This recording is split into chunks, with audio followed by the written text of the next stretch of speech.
All right, welcome back to computer science. What did we learn about yesterday? Incremental programming, I believe.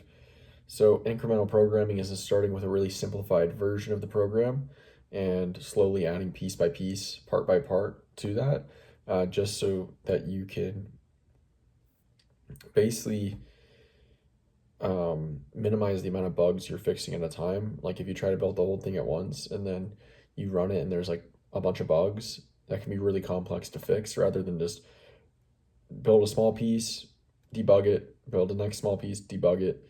The more complex the program, the better, or the more important your programming approach is. So incremental programming is big there.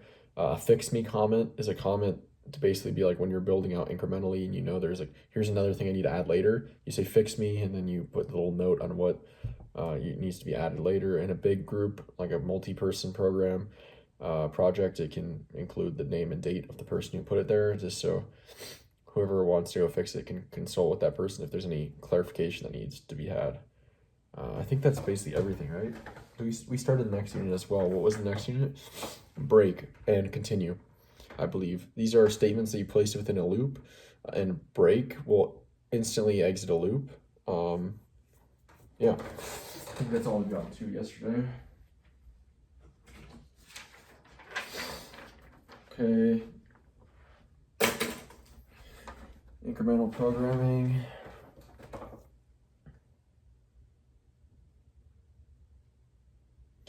Fix me comment.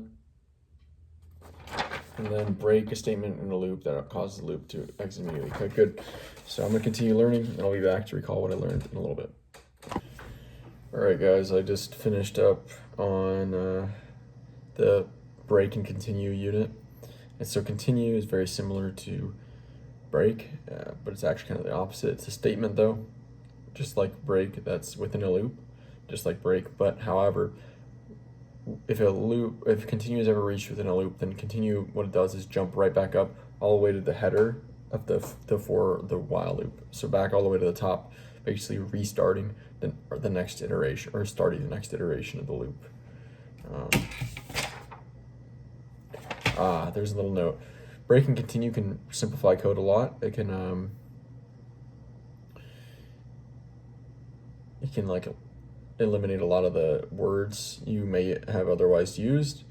However, you should only use break and continue when the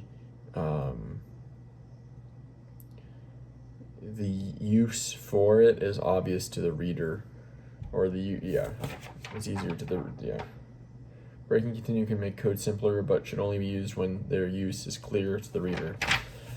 All right, so that's it for that unit. The next unit is going to be on enumerate, the function enumerate, and so that's what we're going to jump into later today. I'll have to finish that by the end of the day because it's due tonight, but it seems to be a pretty quick unit. So talk to you later today. See ya. All right, I'm back for more computer science. Earlier today, we were working on break and continue statements. Now we're going to be working on enumerate functions. So I'm going to go ahead and learn some stuff, and I'll be back to recall what I learned a little bit. All right, so we finished up that section on enumerate. The enumerate function, this is a function that's used, it looks like, for loops.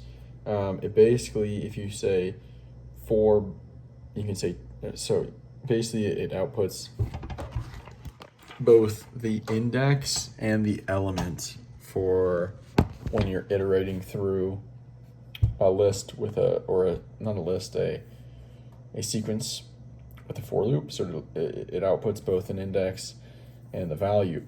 And so this is an example of unpacking, which is you can when you're doing a multiple assignment statements within one statement, or multiple assignments within one statement. So basically you say for x comma y, or for index comma position, or index comma element in enumerate, and then within parentheses the sequence. And that's unpacking. So name separated by comma, and then it gets, or an equal sign, and then the sequence.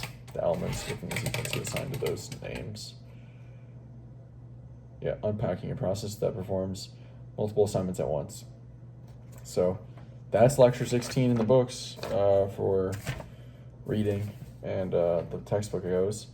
It's spring break, so I actually don't have class tomorrow. So the next things to be working on will be the projects, the programs from last week. I need to finish those by Thursday. And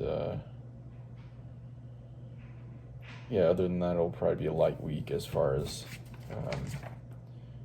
computer science goes. So